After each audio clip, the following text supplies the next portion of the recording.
Universal Colony Year 118, a time when the endless waltz of history continues unabated. Let us go back 1 year to the UCY 117. Empire Thales declares war upon all neighboring star systems, the dozens of space planetary colonies within them. The Empire's military power is at equal strength with each government they are at war with, so they are caught in a stalemate. However, halfway into the UCY 117, the Empire acquired a new weapon whose name would be heard throughout the future: mobile suits. These new devices smash through any and all resistance. The Empire now controls more than 95% of the area. We now return to the UCY 118. 5 space colonies have had enough. Melody Dykin continued spraying water over the legs of her Gundam known as Jubilee. The long hose she was holding in her hands was linked up to the natural hot springs that the 5 pilots had discovered in this cave when they found it. Then hooked up to the acceleration device that gave her a spraying effect that she used to clean out the sulfur that had covered her Gundam. The legs were the last part of Jubilee that needed to be cleaned. I really don't see the point of doing that. Melody turned around and saw Aram Harstra standing not 10 feet away from her, leaning against one of the cave walls. Leave me alone, you perv. I'll have you know that I am not a pervert. I just have a more carefree view of life than those pilots. What about Den? Den's too much of a gentleman. Me? I tell women exactly what I'm thinking about them. Den goes for the hopeless romantic approach. Here's a clue. Women like that approach more than acting like a pervert. Well, I can't change who I am. Seriously, though, I don't see the point in doing that. What do you mean? The thing is going to get dirty anyway. You don't need to use water to clean it up. Well, for one thing, the smell's atrocious. Also, I want the civilians to be afraid of me, not laughing at the yellow Gundam approaching them. Hey, the Hyaku Shiki is pretty awesome. Whatever. I'm just glad I didn't have to bring Arsenal on that mission. His weaponing would completely annihilate the fire zone. Aaron said that with a smile, like he was prideful of that. Melody rolled her eyes as the last bit of sulfur was washed up. Why does he go to do that right now? I'm sure no one will mind. Melody climbed up into her Gundam close to the cockpit. Aaron sighed and walked down the nearest corridor of the cave. Den stood inside of it, smiling at what had just transpired. Women, not really my field. Don't worry, Hesta. People will be shooting at you soon. Another text message? Confirmed. The message is from the Resistance on AX-010. Read off then. The 5 pilots were once again assembled in the main chamber of the caves they were using to hide their Gundams. The pilots were in a circle around a small green orb that served as transmitter to the colonies. It only had a monetary on it that displayed the message was. According to the coordinates you provided, you're not too far off from the city of Quisa. Quisa is a huge resource and a supply base for the Empire. A great number of mobile suits, smells, and armory are produced here and shipped off to the construction factories. After tracking certain supply runs, we discovered that mobile suits are being used to suppress resistance here on AX-010 and are constructed using materials from Quista. Your mission is to hold the siege against Quista and destroy any transports heading in or out of the city. End transmission. Are they crazy? What do you mean? Quista is the second largest city on Thalos. It's probably heavily defended, heavily armed, and more than a match for all 5 of our Gundams. Irrelevant. Our mission is to stop the ships entering or leaving the city. If we stay well outside the city limits, we should be able to accomplish this task. Ed, aren't you forgetting a little thing called area? How are only 5 of us supposed to guard areas that large? I think that's where I come in. Arsenal's got an assortment of long-range weaponry I can loan you guys. I'm still not sure about this. They could send out mobile suits to distract us while they got supply vessels in and out. In that case, we shall have to eradicate them immediately. We can't. A superior officer has given us an order. That order is to be obeyed. The other 4 pilots stared at Edmund in disbelief. Edmund rarely spoke to them, spouting being the one thing they never seen him do. Edmund breathed deeply for a moment, closing his eyes in an attempt to control his anger. When he opened it again, the pilots were still staring at him. The colonies have entrusted us with a mission. We should not disappoint them. Incompetence! Utter and complete incompetence!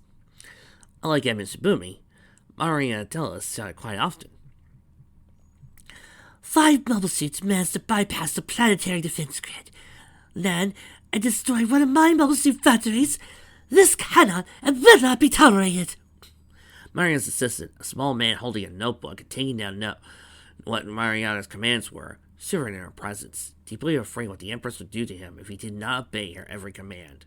He gulped waiting for her orders, hoping his head would be on a pike outside the places by the end of the day. Is there any luck in tracking this insurgent's next move? Yes, Your Eminence. Your scientists and strategists believe that the next attack shall be against the city of Crista. Shall I send a squadron of Virgos and defend them when they arrive to attack? No, I am sick and tired of leaving all that must be accomplished to the lackeys. Prepare my personal mobile suits. I shall engage the enemy and defend the city myself. I strongly advise that. Are you questioning my orders? No, Your Majesty, I am not. Please forgive me. Mariana rolled her eyes. Very well. I shall spare your life for now. Now go and complete my orders. The assistant nodded and turned around, preparing to walk out of the throne room and complete the orders of his queen. Wait a moment. The assistant stopped dead in his tracks, turned to face her again. Mariana pressed a button on the console, locating the left arm of the throne. A small compartment opened up, and Mariana reached into it, pulled out a small handgun. So he quickly aimed it at the assistant's head and pulled the trigger. Pow! He was dead before he hit the ground. I don't like people who stutter and stumble in my presence. The long end of the heresy bazooka in Arsenal's hand lit up a yellow glow. Firing immediately, the yellow beam of light flashed across a half-mile and hit the engine of a large transport vessel containing mineral supplies that was making a quick exit for Quista. The transport exploded to flames as its beam weapons hit. Green flames spouting out of little debris was left from the ground. See? Piece of cake. I almost missed 2 targets already. This is not going to work. If we have to stay awake for 28 hours a day, we shall. If we have to stay awake for 28 hours a day, we shall. Oh, really, Ed? Our superiors are telling us to hold a siege against the city till the resistance effort is helped. That could be days or weeks. We can't stay focused like that. These orders are flawed, and they need to be clarified. We shall follow our instructions. Oh, for the love of... Hey, Edmund, you got a transport ship heading out of the sea in your area. Confirmed. Registry code reads a civilian transport. Taking aim. What? I've got a lock. What are you doing? Destroying the enemy. Firing now. Cal's heresy bazooka charged up similar to Arsenal's and fired just like that. The target, however, was very different. The civilian transport was smaller than the mineral transport vessel and more rounded off. It had no weapons and minimal engines. Instead of exploding into a lot of debris like the air transport, most of this vessel was vaporized from the heresy. What little remained was charred and very black and small. Oh, you're insane! You just destroyed the civilian craft! So? Was supposed to be hitting the military, not as the civilians! They are citizens of the Thelonian Empire. They serve their ruler in the military.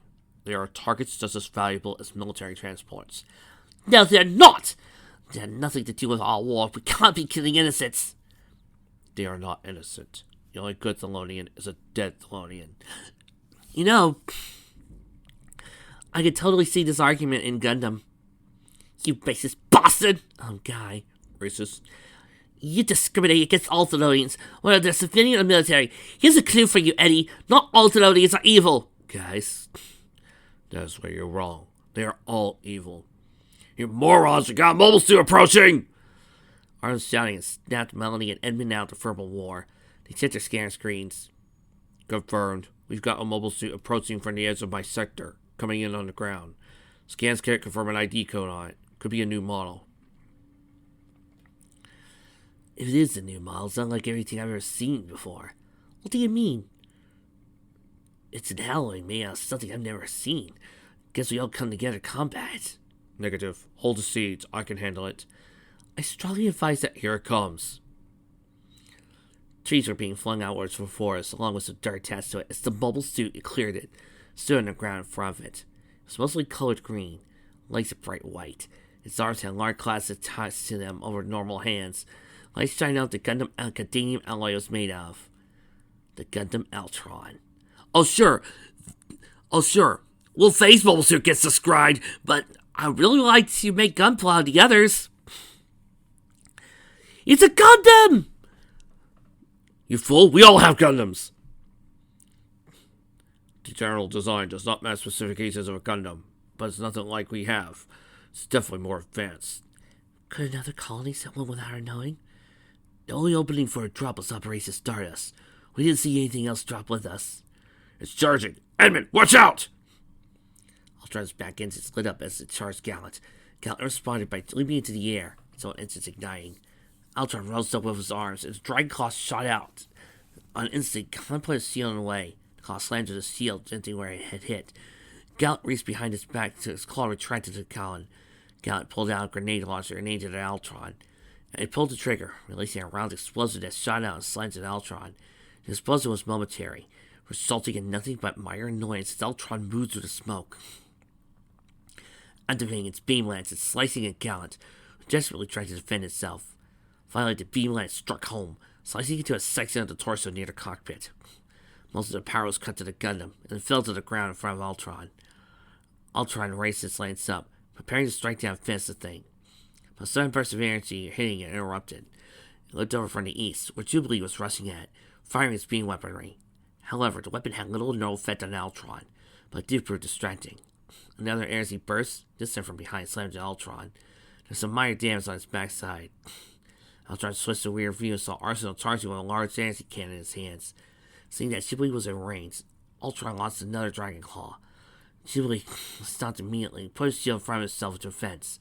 The claw granted to Jubilee's shield, which was held firmly in Jubilee's hands. When the claw retracted, a large chunk of the shield came with it, tearing a hole in the shield. Another claw extended out, and punched Jubilee in the face, knocking it into his back. Ultron turned his attention over to Arsenal, who was running at it. Ultron could see Gollum and Warpath also on their way.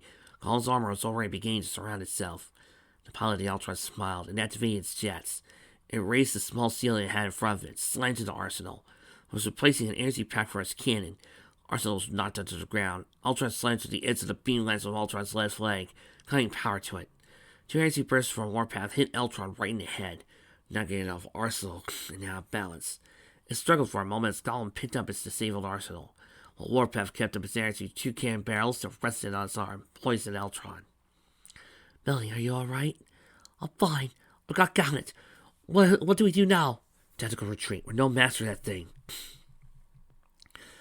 Gollum put its back jets at full power, pulling away from the combat zone with Arsenal in its arms. Warpath retreated along with it, all his weapons aimed at Ultron, who stood in front of them as if it were gloating. Ultron turned around and saw Gallant being pulled away by Jubilee. And with Ultron, Mariana smiled. That'll teach us ingrates. They'll now see the futility of waging war against one such as I. Goodbye, Gundams. When you see me again, it shall be a public execution.